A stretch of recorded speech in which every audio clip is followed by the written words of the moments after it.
বন্ধুরা, আজ আমি আবারও একটা নতুন ধরনের রেসিপি নিয়ে তোমাদের সামনে চলে এসেছি। দেখে বুঝতেই পারছো আজকে কি দেখাবো তোমাদেরকে। আজকে আমি দেখাবো করম চার আচার। দেখতেই পাচ্ছ সামান্য পরিমাণ 100 গ্রাম মতো করম চা এটা আমাকে একজন দিয়ে গেছে।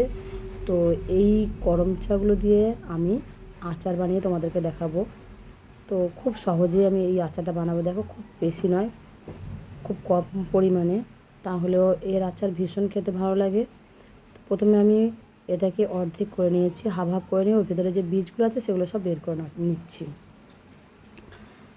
এটা তোমরা চামচের পেছনটা দিয়েও করতে পারো, ছুরি দিয়ে করতে পারো, তোমাদের যেমন সুবিধা তেমন করতে পারো। তো আমি ছুরি দিয়েই করছি। অর্ধেক করে নিয়ে ভেতরে সমস্ত বীজগুলো ছাড়াচ্ছি। খুব সাবধানে ছুরি দিয়ে করলে খুব সাবধানে করবে, কারণ অনেক সময় স্লিপ খেয়ে হাতটা কেটে যেতেও পারে। তো আমার যেটা হচ্ছিলো যার জন্য বলছি। তো তোমরা চামচের পেছনটা দিয়ে খুলে খুব সুবিধায় সহজে বেরিয়েও যাবে, খুব একটা শক্তও নয়।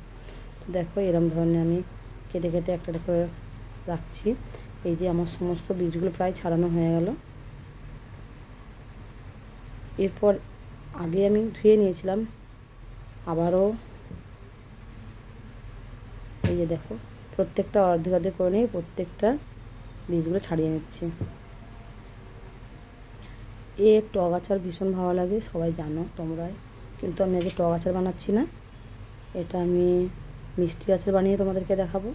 তো তার আগে একদম সমস্ত দানাগুলো, মানে ওর ভিতরে যে বীজগুলো আছে সমস্তটা বের করে নিতে হবে।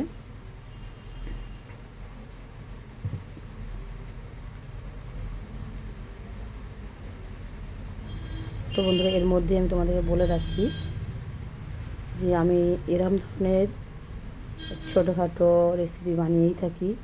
তো তোমাদের কেমন লাগে অবশ্যই কমেন্ট করে জানিও কিন্তু। তো দেখে বুঝতেই পারছো আমার সমস্ত বীজগুলো ছাড়ানো হয়ে গেছে। তো তার আগে আমি ওভেনের মধ্যে একটা বাটি বসিয়ে দিয়েছিলাম, যেহেতু 100 গ্রাম মতো করম চা, সেহেতু 100 গ্রাম মতো চিনি ঢেলে দিয়েছি। আর এরম নাড়তে নাড়তে আমি একটু সামান্য পরিমাণ জলও দিয়েছি, হাফ কাপেরও কম দিয়ে এটাকে ভালো করে নেড়ে রসটাকে আরও গাঢ় করে নিয়েছি। গাঢ় করে নেওয়ার পরে আমি বীজ বের করে রাখা করম চাগুলো ওই রসের মধ্যে দিয়ে দিলাম। রসটা একটু গাঢ় গাঢ় হয়ে যেতেই দিয়েছি, দিয়ে একটু হালকা ফুললেই পুরোপুরি রেডি হয়ে গেলো। সামান্য একদম 4-5 মিনিটের মধ্যে পুরো রেডি হয়ে গেছে। দেখে বুঝতেই পারছি একদম ভীষণ সুন্দর হয়েছে, একদম পুরো জেলি হয়ে গেছে। দেখো, দেখে বুঝতেই পারছো বন্ধুরা কি সুন্দর হয়ে গেছে। তো দেখো, আমার খুব কম সময়ে মাত্র 5 মিনিটের মধ্যে পুরোটাই হয়ে গেছে। দেখো, তো এর মধ্যে পরে আমি এটাকে নামিয়ে নেবো, বেশি সময় লাগবে না, বেশ সুন্দর হয়েছে। তো বন্ধুরা, আমার এই রেসিপিটা তোমাদের যদি ভালো লেগে থাকে বা আমার এই বানানো আচারটা তোমাদের যদি ভালো লেগে থাকে, তাহলে অবশ্যই বন্ধুদের মধ্যে একটু শেয়ার করো, যাতে আরও বন্ধুরা আমার এই আচারের রেসিপিটা দেখতে পারে। আর ভালো লাগলে অবশ্যই লাইক কমেন্ট করো। তো দেখো, একদম পুরো জেলি হয়ে গেছে। এর মধ্যে আমি সামান্য পরিমাণ ধনে জিরের গুঁড়ো দিয়ে নামিয়ে নিলাম। খেয়ে দেখবে, একদম ভীষণ ভালো, একদম জেলির মতো খেতে ভীষণ টেস্টি হয়েছে, কিন্তু একেবারে পুরোপুরি মিষ্টি হয়নি, টক মিষ্টি আচার এটা। এই যে দিচ্ছি আমি ধনে জিরের গুঁড়ো সামান্য পরিমাণে দিয়ে দিলাম, কারণ বেশি আচারের পরিমাণটাও বেশি নয়। তো তোমরাও চাইলে করতে পারো, খুব কম সময়ে কিন্তু এই করম চা আচারটা হয়ে যায়। এটা তোমরা যতদিন পারো ইচ্ছে রাখতে পারো। এটা আমি ভিনিগার দিইনি, দেওয়ার প্রয়োজন হয়নি, কারণ ভীষণ ভালো হয়েছে। আর যেহেতু কম পরিমাণ দেওয়ার দরকার নেই, আর যেহেতু জেলি হয়ে গেছে, এটা নষ্ট হওয়ার সম্ভাবনাটাও খুব কম থাকে। দেখেই বুঝতে পারছি সুন্দর কালার এসে গেছে। তো এটা আমি একটা ছোটো বোতলের মধ্যে সংরক্ষণ করলাম। তো বন্ধুরা, আজকে এই পর্যন্ত। আমার এই আচারের রেসিপিটা তোমাদের যদি ভালো লাগে থাকে অবশ্যই কিন্তু লাইক কমেন্ট শেয়ার করো। তো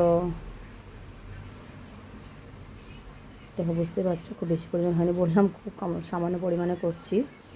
তো যাই হোক, লাইক কমেন্ট শেয়ার করে পাশে থেকো।